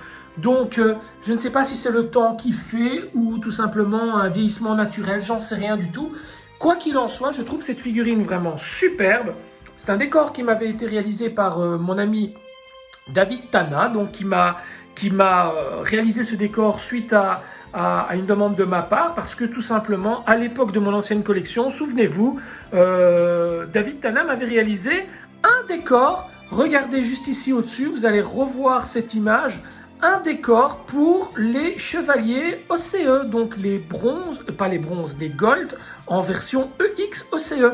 Et ce décor était la Maison de la Vierge, avait été utilisé pour cette première partie des chevaliers, et notamment un deuxième décor, regardez, qui était pour tout simplement la partie numéro 2 des gold EX OCE. Donc il y avait, ce décor était réalisé par Kyo. Donc voilà, suite malheureusement à la vente de ma collection, j'étais fort déçu d'avoir perdu ce décor, et donc j'ai contacté David Tana en lui demandant tiens David, est-ce que tu pourrais me réaliser ce décor au format d'une Tsume? Donc on a commencé à discuter, on a commencé à réaliser le travail, etc. Et alors le travail étant fini, je lui ai dit, tu sais ce qui serait sympa, c'est que tu rajoutes une pointe de rose un peu partout sur le décor, un peu de la manière de rayon de soleil qui viendrait traverser. Mais j'avais déjà mon idée en tête. En fait, je voulais tout simplement retranscrire la lumière que reflètent les spectres sur le sol, le mur, etc. Donc, j'ai rajouté de la ouate. Donc, c'est tout simplement de la ouate de Noël, hein, donc de l'espèce comment dire, de ouate, tout simplement de neige artificielle que j'ai peinte à la bombe rose. Alors, je vais vous montrer. Quand on éteint les lumières, ça ressort encore même mieux. Regardez. Voilà, regardez, la couleur ressort encore même mieux. Je ne vous ai pas montré, tiens, sont les lumières, regardez. C'est très joli, hein. Voilà. En fait, la lumière du plafond tendu ici est très puissante, hein. On a une lumière vraiment très puissante. Mais regardez comme c'est joli quand on ne met que les lumières comme ça. Je vous dis, ça fait encore plus magasin. Donc voilà, regardez. C'est très très joli. Donc j'ai pris de la bombe de rose, tout simplement. J'ai pris 2 roses différents que j'ai tout simplement pulvérisé sur la ouate, et j'ai disposé ça de manière à cacher tout simplement le socle de chacun pour donner l'illusion que de la fumée s'émane du sol et donne à ces fantômes toute l'importance qu'ils méritent. Voilà. Ça, c'est pour la chaka, avec un numéro très très sympa, numéro 333 sur 600, numéro 333 qui a une influence énorme dans tout ce qui est occulte, etc. Bon, j'aime pas trop parler de tout ça, mais apparemment, le numéro 333 sera un numéro qui serait vraiment en relation avec tout ce qui touche aux anges, etc. Donc, je trouvais ça pas mal d'avoir ce numéro. C'est vraiment un coup de bol, les amis. Je ne l'ai pas choisi du tout, mais je trouvais ça vraiment super sympa. Donc, voilà pour le décor de Chaka de la Vierge. Ensuite, voici un décor pour Saga des Gémeaux. Alors, ce fameux Saga des Gémeaux qui fait tant parler de lui et que peu de gens apprécient de par la vieillesse aujourd'hui du personnage. Oui, le personnage a très mal vieilli. Il n'est plus aussi joli qu'un Gémeaux de chez Fox Studio, on y reviendra tout de suite après. Il n'est plus aussi au goût du jour, il est moins travaillé, mais bon, il faut bien se dire aussi que c'est une figurine qui a presque 10 ans aujourd'hui et qui forcément n'a pas été conçue avec les qualités artistiques ni les possibilités au niveau matériaux que l'on possède aujourd'hui. Mais regardez quand même quelle classe a ce personnage, quel regard. Moi, ça reste quand même une pièce phare de ma collection. Alors, on aime ou on n'aime pas, mais moi j'adore. Voilà. Alors, décor réalisé par mon ami Akira, donc Akira Création, donc toujours un Italien vivant en Italie, tout simplement, qui me réalise des dioramas pour les Tsume. Alors, c'est quelque chose que j'adore parce que c'est un décor qui donne vraiment une perspective sur le siège du grand peuple là-bas dans le fond. Tout est travaillé à la main, il n'y a pas de moule, il n'y a rien de tout ça, tout est refait à la main. Regardez les anges sur la porte, etc. Les couleurs pastel, j'aime beaucoup. Alors, une fois de plus, on aime ou on n'aime pas. Ce qu'il y a de bien avec des décors de cette taille-là, c'est que ça vous donne vraiment une immersion au niveau de la statue, ça vous donne vraiment un énorme relief, et alors on peut aussi jouer de petites figurines. Donc, plus tard, dans une prochaine vidéo, je retirerai la figurine de Saga et je viendrai jouer peut-être avec un Saga au niveau EX, comme ceci, et peut-être un Pégase que je viendrai mettre en action sur ce décor, comme je l'ai fait pour le décor du lion. Je vais vous montrer juste ça après, et je ferai peut-être ça. Voilà, ça c'est pour le décor de Saga. Regardez un petit peu comme c'est joli. Alors, vient ensuite Aiolos du Sagittaire, qui est vraiment superbe. Pour moi, c'est une très très belle pièce de chez Tsume. Alors, Tsume, on peut en parler, on peut ne pas en parler, mais Tsume, ça reste quand même de la belle qualité au niveau de ses statues. Alors, oui, on a des délais très longs, oui, il y a énormément de choses à dire, je ne suis pas toujours en accord avec eux, loin de là, je suis même un peu fâché avec la société, donc c'est pour vous dire, mais il faut quand même rester honnête, ils fournissent quand même du bon matos, de la bonne qualité. Regardez ce peigne de folie, c'est quand même grandiose. Évidemment, on a un monde entre ça et ça, c'est logique, il y a du temps qui s'est passé entre les deux figurines et on y reviendra juste après parce que j'ai un truc à vous dire à ce niveau-là. Donc voilà, mais regardez quelle belle statue, quelle belle figurine, elle est vraiment jolie. Alors, décor toujours réalisé par mon ami Akira, décor que vous pouvez bien entendu retrouver dans les précédentes vidéos, de même que pour tous les décors que je vous montre. Hein. Tous ces décors ont été présentés en vidéo auparavant. Vous pouvez toujours les retrouver en parcourant les vidéos de ma chaîne YouTube. Et regardez cette insertion au niveau du socle qui donne vraiment quelque chose d'incroyablement joli. Alors, ce décor m'a notamment servi pour une vidéo précédente, à savoir la présentation du totem du Sagittaire 24 carats. Souvenez-vous, j'ai pris ce totem et je suis venu le mettre tout simplement au centre en retirant la statue de Tsume et ça donnait de superbes photos. C'était vraiment grandiose, vraiment une insertion phénoménale. Regardez, je vous montre quelques photos ici. Regardez-moi ça comme c'est joli. Voilà, ça c'est pour l'étage du Sagittaire. Voilà, évidemment, je ne vais pas pouvoir faire des décors comme ça pour toutes les statues en résine qui sortent. Parce que vous imaginez, il va me falloir une cinquantaine de vitrines comme ça, c'est pas possible. Donc, ultérieurement, je devrais penser sans doute à un autre moyen de pouvoir exposer les résines. Mais en tout cas, pour l'instant, je me fais toujours plaisir. Il y a notamment Monsieur Dismask ici, qui est la dernière Tsume que j'ai reçue. Donc, figurine que je trouve vraiment splendide le concernant. Je la trouve vraiment radieuse. Alors, je vais allumer, voilà, pour qu'on voit encore un petit peu mieux. Je vais allumer. C'est une statue que je trouve vraiment magnifique pour laquelle on est en train de travailler sur un diorama. Donc voilà, figurine que je vais encore mettre en avant dans un diorama parce que je trouve qu'elle le mérite. Elle est vraiment emblématique, dessinée par l'ami Marco Albiro que je salue au passage. C'est vraiment une figurine que je trouve splendide, réellement. Alors, on passe maintenant au dragon. Le dragon qui est la première figurine en résine que je possède à avoir le mérite et la chance d'avoir un diorama. Donc, j'ai eu l'idée immédiatement. J'ai eu l'idée immédiatement de faire réaliser ce diorama qui est vraiment spectaculaire et splendide. Regardez-moi ça, toutes ces nuances de couleurs. Et encore, la caméra ne reflète pas tout. Il est vraiment grandiose, regardez. Superbe, avec les lettres. Donc, Akira, qui sont brisées sur le sol. Vous voyez, c'est toujours un décor réalisé par Akira. Quand j'ai contacté Akira pour la première fois pour lui parler de ce projet, je ne le connaissais absolument pas, que de par ses décors, etc. sur le net, bien entendu. Mais j'ai pris contact avec lui, il a été emballé tout de suite pour ce projet. Et depuis, une très belle collaboration avec lui. Et c'est vraiment quelque chose de magnifique. Attendez, je vais couper un petit peu la lumière. Voilà, pour voir ce que ça donne si on voit un peu mieux les reflets. Oui, regardez, on voit un peu mieux les reflets. La lumière du plafond a tendance à trop appuyer. Regardez, c'est superbe. J'adore. Vraiment, j'adore. Regardez. Vient ensuite un décor incroyable, à savoir le décor du lion, avec la statue du lion de chez Tsume. Et là encore, c'est mon ami Akira qui s'est chargé du travail. Et là, on a vraiment quelque chose de grandiose. On a vraiment travaillé sur un fond en 3D, sur des pierres qui volent et qui sont aimantées. Je vais essayer de vous montrer ça. Je vais essayer de vous montrer ça en live.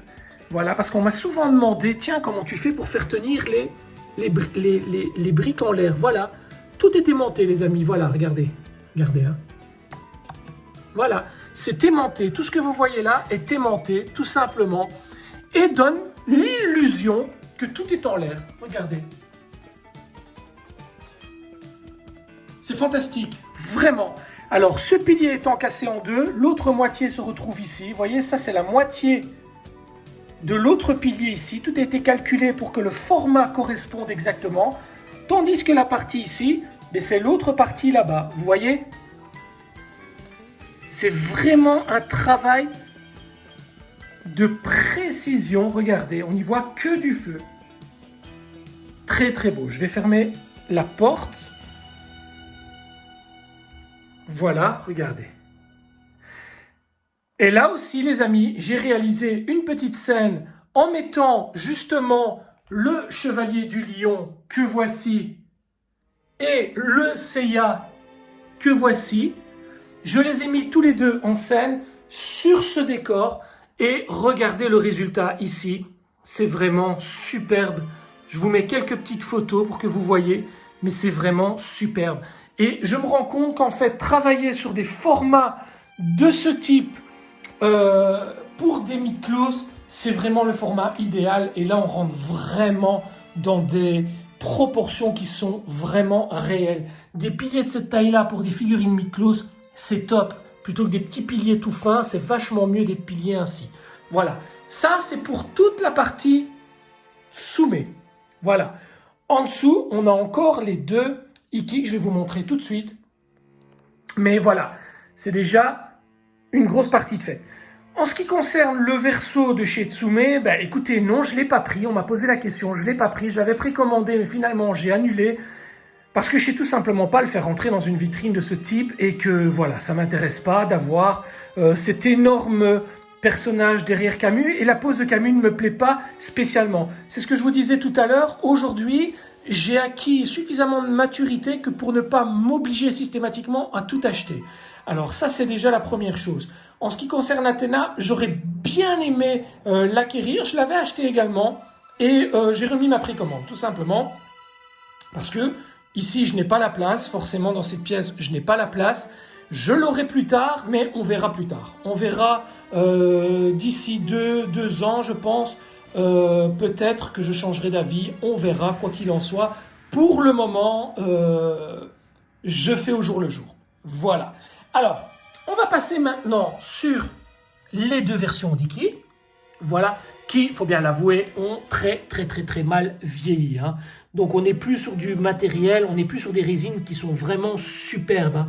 On est quand même sur 2 résines qui ne sont plus trop d'actualité. Mais, elles sont là. Voilà, 2 figurines que je possède. Ce ne sont pas mes préférées, très honnêtement. Même si Iki est mon personnage fétiche, ce ne sont pas du tout mes préférés. Voilà, il y aura un décor qui sera réalisé peut-être pour les deux d'une seule fois, je ne sais pas. On en a déjà parlé avec mon ami Akira, mais on verra ça à l'avenir. Ensuite vient une belle surprise, à savoir le Shion de chez TJA. Donc TJA pour Titan Jackie Art. Alors, il est très beau. Il faut bien se rendre compte que cette statue est vraiment la première de Shion en version surplis à sortir. Elle est vraiment superbe.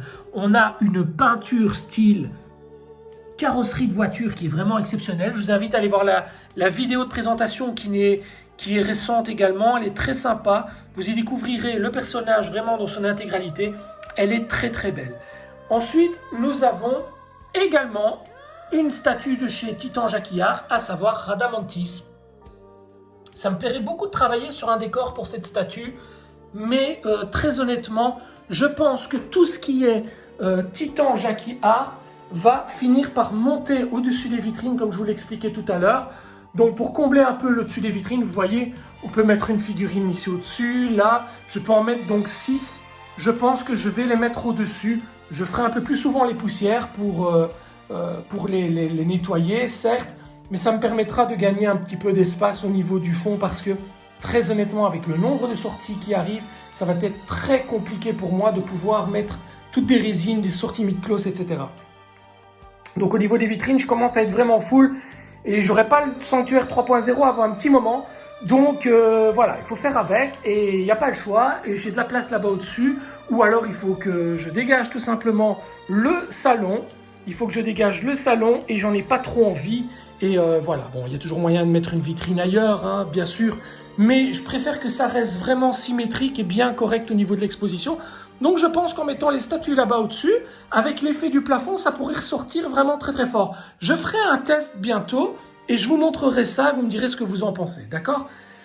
Et on va clôturer donc le petit tour des vitrines par le petit dernier dont je viens de faire la vidéo, donc à savoir le Saga de chez Fox Studio. En l'occurrence ici c'est Canon que j'ai mis en exposition parce qu'on peut faire l'exposition de plusieurs personnages. Donc le Saga fantôme que l'on retrouve ici ou le Canon.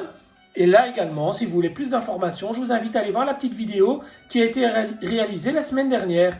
Donc voilà, ça c'est pour les vitrines. Alors j'attends donc avec impatience le Hades EX et j'attends également le taureau de chez Fox Studio.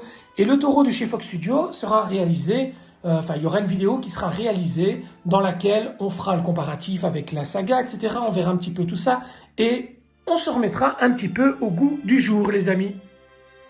Alors, voilà pour le petit tour au niveau des vitrines. Voilà le petit tour pour la pièce, tout simplement. Voilà le contenu de la pièce. Vous voyez, ça reste sans prétention. On est loin, très loin du contenu que posséder l'autre pièce. Faut être honnête, faut dire les choses. Je vais pas vous mentir en vous disant cette collection est aussi complète que l'ancienne. Non, ce n'est pas vrai. Je ne suis pas sot au point de dire que cette collection vaut mieux que la précédente. Elle est juste différente. Elle correspond plus à mes attentes. Elle correspond plus à ce que j'ai envie de faire aujourd'hui.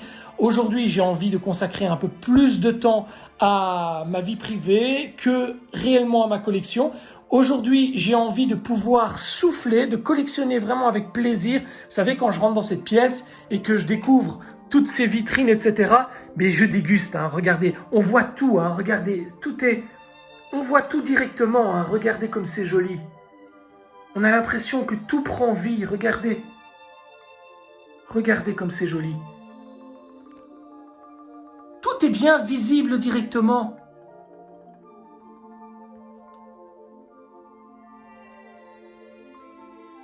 Alors, espace vide.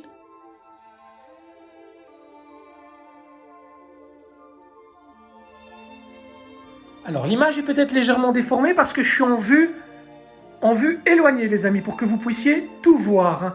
Mais regardez comme c'est agréable. Vous posez ici le soir, vous vous mettez dans votre petit canapé comme ceci et vous profitez tout simplement, après une dure journée de travail, vous profitez tout simplement un petit peu de votre collection. Et c'est ça que je voulais, c'est vraiment ça que je désirais, les amis. Voilà. Ben écoutez, je vous propose maintenant, avant de nous quitter, de refaire un petit tour d'étoiles, par exemple, qui ont été réalisées par mon ami Felipe Martinez. Voilà, regardez ces toiles qui représentent les guerriers divins d'Asgard. Alors, j'ai vraiment opté également pour une couleur qui se rapproche un maximum du mur.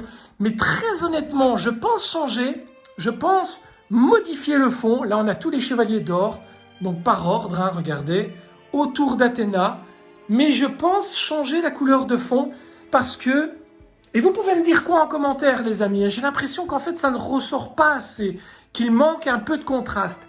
Mais non, c'est joli, certes, mais j'ai l'impression que ça, voilà, il manque un peu de contraste entre le mur et les illustrations. Regardez, là, c'est pour les Poséidons qui sont vraiment superbes. Alors, Felipe Martinez qui m'a réalisé ceci vraiment avec énormément de talent, de patience, parce que je suis très difficile au niveau des illustrations. Et regardez, le résultat est vraiment superbe, je suis vraiment très content. Donc je pensais éventuellement partir sur un violet mauve avec des planètes un petit peu sur l'arrière pour représenter un peu la constellation. Donc n'hésitez pas à me donner votre avis, les amis, ça me fait toujours plaisir de recevoir vos avis, hein, que ce soit négatif ou positif. Hein. Tant que c'est constructif, c'est toujours intéressant. Et voilà, et toujours ce cadre que j'avais fait réaliser il y a de nombreuses années qui me suit. Et voilà, c'est rien de plus. On a fait le petit tour tous ensemble. J'espère que cette vidéo vous a plu, évidemment. Je ne peux pas vous parler de diorama, je ne peux pas vous parler de scènes, je ne peux pas vous parler de choses comme dans les précédentes vidéos. Mais en tout cas, je peux juste faire une chose, c'est vous parler avec mon cœur et vous dire que je suis très content aujourd'hui d'avoir partagé tout ça avec vous. N'hésitez pas à vous inspirer de pauses, à recopier ou quoi. Ça fait toujours plaisir. Longue vie à Senseiya. J'ai envie de dire, profitez à fond de votre passion, mais profitez aussi de votre famille. Ne négligez jamais votre famille pour une collection. Ne vous foutez pas, vulgairement parlant, dans la merde pour des figurines. Ne dépensez pas sans compter alors que vous avez des difficultés financières. Ça reste des figurines, il y a plus important dans la vie. Et ne faites pas par pitié. Je connais des gens qui se sont mis dans les dettes pour des figurines. Ne faites pas ça. Par pitié, ne faites pas ça. Voilà, c'est ridicule. Ne faites pas ça. Alors, en ce qui concerne les défauts, tout à l'heure, je vous parlais d'un défaut au niveau de mes vitrines. Souvenez-vous, je vais vous donner le défaut de mes vitrines et vous allez voir comme quoi il y a de la transparence chez moi. Alors, le gros défaut principal de mes vitrines, je vais vous le dire. Alors là, on est vraiment dans les coulisses, hein. Donc voilà, et ça me rend complètement chef, ça me rend complètement fou. Dans mon ancienne collection, c'était tout simplement ces vitres qui prenaient la buée, etc. Ici, ce n'est pas les vitres, ce ne sont pas les vitres. Au contraire, ici, ce sont vraiment des vitrines qui sont très très faciles d'entretien. On n'a vraiment aucun souci à ce niveau-là. Ce qui me gêne particulièrement, ce sont les portes. Alors, je vous explique, je vous montre, vous allez comprendre tout de suite. Regardez les portes, voilà, tatin. Voilà le défaut principal de mes portes. Voilà. Alors, vous allez me dire, oui, mais Mike, il suffit de régler tes portes. Oui, ça a été fait, les amis. Ça a été fait. Toutes les portes ont été correctement réglées. Tout était bien de niveau, tout était nickel. Mais malheureusement, à force d'ouvrir, de refermer, d'ouvrir, de refermer, d'ouvrir pour mettre une figurine, retirer la figurine, refermer, nettoyer, les portes ont tendance à s'affaisser. Alors, au niveau des charnières, j'ai déjà tout réglé, hein. J'ai déjà tout retravaillé pour dire que ça ne bouge absolument pas, mais il n'y a rien à faire. Le poids de la porte avec la vitre a tendance à faire redescendre la porte et à casser donc cet effet vraiment symétrique. Regardez, là, on a un défaut, on a voilà 1,5 centimètre ici de jour qui me rend fou. Alors, vous ne le voyez pas forcément, regardez de loin. Vous ne sauriez pas le voir. Maintenant que vous avez l'œil attiré là-dessus, vous le verrez. Vous voyez? Donc, c'est bien pour vous dire que il n'y a pas de collection parfaite. Il n'y a pas de collection qui est incroyablement parfaite. On a tous des petites lacunes. Voilà. Ça, c'était le petit défaut que je vous ai parlé tout à l'heure en début de vidéo et que je voulais vous montrer. Donc, si vous avez le cas, vous aussi, c'est normal. Voilà, c'est normal. Maintenant, tout le monde n'a pas forcément le cas, hein. Mais voilà, moi j'ai ce problème avec les vitrines, donc le fait de vouloir faire réaliser sur mesure des vitrines plus tard où je n'aurai pas ce problème, où je mettrai une grande porte par exemple, voilà, plutôt que d'avoir toutes des petites portes comme ça. Voilà, ça c'est un truc qui, je vous assure, ça me rend malade, hein. Moi qui suis perfectionniste à mort, je vous assure, je ne vois que ça. Et quand j'ai des amis qui viennent à la maison et qui me disent « Ah, Mike, ta porte elle est mal réglée. » Oh, j'ai juste envie de les frapper, hein. Voilà, je vous le dis honnêtement, je suis complètement... ça me rend fou. Très honnêtement. Voilà, ça c'était pour la partie défaut, les amis. Maintenant, j'ai un petit message personnel à vous donner à tous. Voilà, vous le savez, on vit une année très difficile, on vit ce souci de Covid-19 et malheureusement, des gens autour de nous, nous-mêmes, perdons des êtres chers. Nous perdons des amis, nous perdons des proches de notre famille, nous perdons des connaissances, nous perdons des copains, des camarades de classe, nous perdons... Voilà, ça touche tout le monde. Je trouve qu'aujourd'hui, on vit dans une société où l'individualité a pris le dessus. Et je voudrais, par ces quelques mots, faire un appel à l'aide, un appel au rassemblement de tous ceux qui ont été bercés dans l'univers de Senseiya par ces valeurs de partage, de solidarité, de fraternité, etc. Je voudrais faire un appel à tout le monde et qu'on prône un peu cette paix, qu'on retrouve un peu cette paix dans notre communauté, dans notre belle communauté qu'est Senseiya. N'oublions pas qu'on partage une même passion. On partage tous cette passion pour ces héros, ces personnages qui sont certes de métal, de plastique, mais qui sont ancrés au fin fond de notre cœur. Ce sont des héros, ce sont des gens qui nous ont appris à aimer, ce sont des gens qui nous ont appris à comprendre, à tolérer, à respecter, à partager, à se sacrifier. Ce sont des gens qui nous ont vraiment appris des valeurs fondamentales. Alors, vous tous qui regardez mes vidéos, vous tous qui ne les regardez pas, je vous en prie, je vous en conjure, il faut absolument qu'on retrouve une sérénité dans cette communauté qui part un peu malheureusement un peu en sucette dans tous les coins de par l'actualité, de par le fait qu'on est tous un peu sous pression. On partage les enfants, on partage les amis, on partage uniquement pourquoi? Pour vous, pour nous apporter un peu de bonheur, pour faire un peu grandir les sourires sur nos visages, parce qu'on en a bien besoin en ce moment. Donc les amis, pas d'animosité s'il vous plaît. On est là avant tout pour se faire plaisir. Senseiya, c'est une toute petite communauté. C'est une toute petite communauté, c'est une perle dans l'eau, c'est une goutte d'eau dans la mer. Voilà. Mais à notre échelle, si on peut apporter un peu de bonheur, un peu de sourire sur le visage des gens, pourquoi pas? Faisons-le, parce qu'on en a tous besoin. Voilà, c'était simplement le petit message. Alors, vous allez peut-être en rire, voilà, mais moi je trouve que c'est fondamental, c'est important. Voilà, c'est bien de montrer qu'on a des figurines, qu'on a une jolie collection, c'est chouette, c'est bien. Mais les valeurs dans tout ça, elles sont où les amis? Alors, pas de prétention parce qu'on montre une figurine, c'est juste un peu de bonheur dans la vie des gens. C'est un énorme sacrifice aussi pour nous youtubeurs que de présenter une figurine et de laisser tomber notre plaisir personnel à siroter un bon café ou un soda ou autre chose avec un biscuit pendant qu'on monte notre figurine tant attendue. On le fait pour vous aussi les amis, on le fait pour vous donner un petit peu le sourire.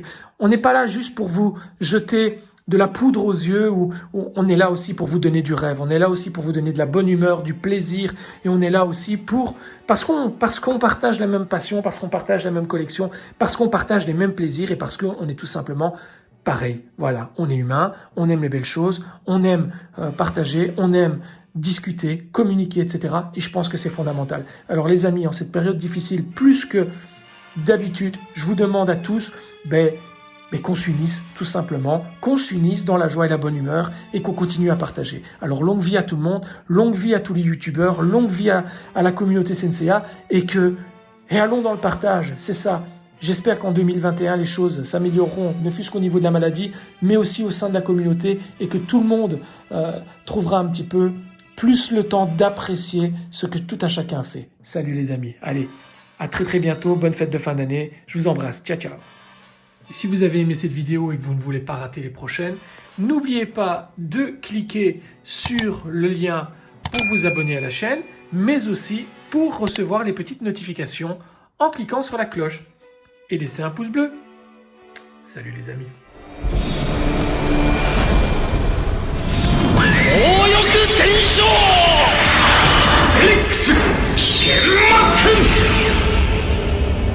Dodo. 地獄を見た感想